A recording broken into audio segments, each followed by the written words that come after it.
Hi, welcome to the Telecom Innovators Video Showcase. I'm Sue Marek, and today I'm here with Paul Barowsky.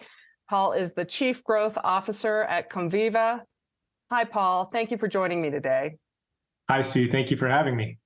So, Paul, tell me a little bit. We know the global fiber connectivity market is expected to be huge, like a $50 billion business by 2030 or in 2030 timeframe. And because of this, we're seeing a lot of funding that is being made available to accelerate fiber broadband deployments. So do you think, an opportunity for telcos then to free up Capex and kind of reinvest in other growth drivers? What are your kind of thoughts around that? Absolutely. Fiber's always been a big barrier for investment, right? Because it's so expensive to trench that last mile, as we all know. So having other partners come into the mix to help share that cost, I think, puts the telcos in a unique position to transform themselves into techcos and really monetize a lot of the experiences that other over-the-top providers have kind of been monetizing for the past several years. When you think about their position to offer services for connected cars and infotainment services, stadium experiences that they're connected to enable fan experiences, whether they're at a concert or at a sporting event, and things like drone applications for monitoring traffic or incidents. This investment of kind of sharing the cost of fiber and last mile access, I think, does definitely free up resources for telcos to make that transformation and start acting like techcos and monetize a lot of the services that are riding over their networks today. Right. And, we talk about fiber being on the rise, but also 5G deployments are also on the rise. And, yes. That's also creating then a demand for more backhaul capacity.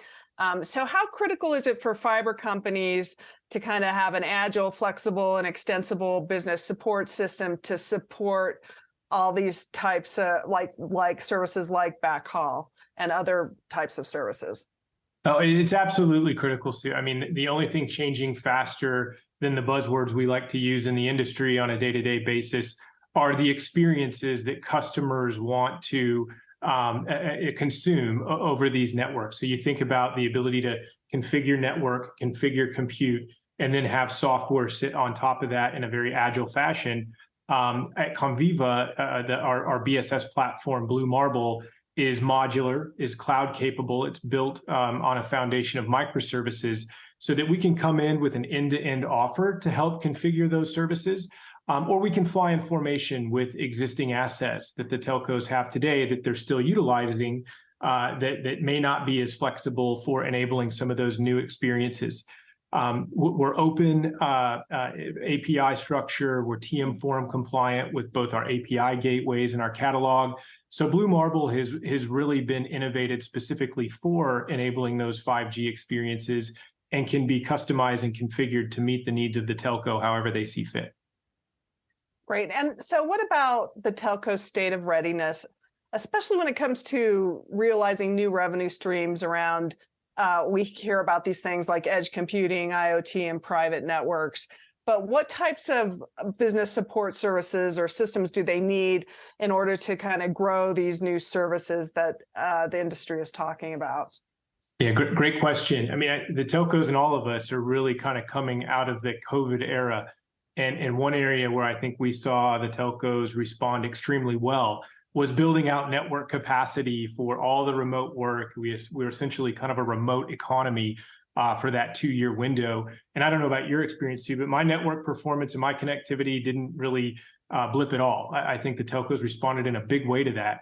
And so it accelerated a lot of capacity investments. And now we're at a state where, we've got this capacity, but some of the software systems to enable those experiences may need to be refreshed and updated.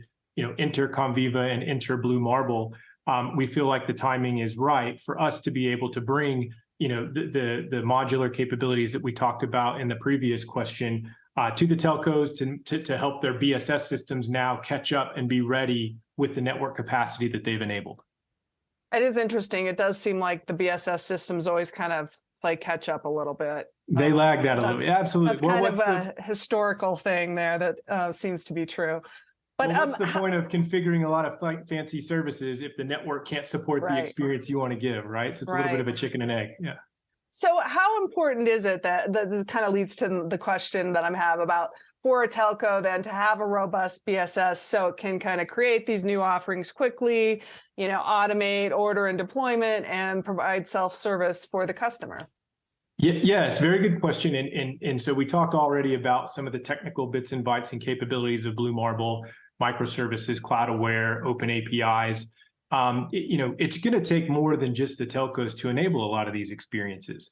When you think about the role insurance companies will play in a connected car environment when there's an accident, for example, or municipalities need to play in smart streetlight type applications or first responders.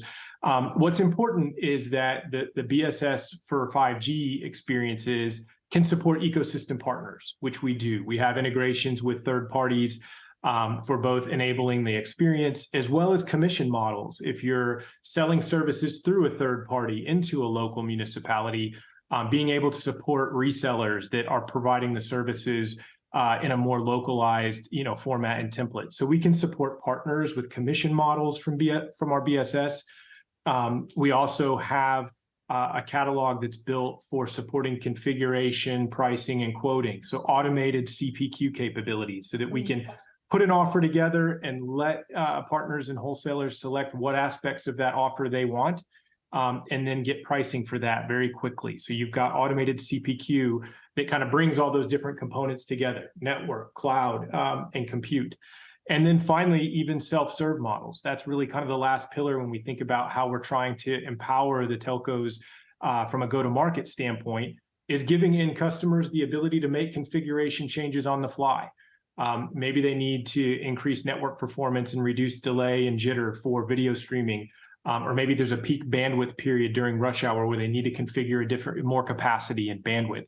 Those are all the things from a partner ecosystem, automated CPQ and self-serve model that we also offer telcos with our next-gen BSS Blue Marble. Great. Paul, thank you for joining me today. I really appreciate it. It was great speaking with you. Likewise. Thank you for the opportunity, Sue. Thanks.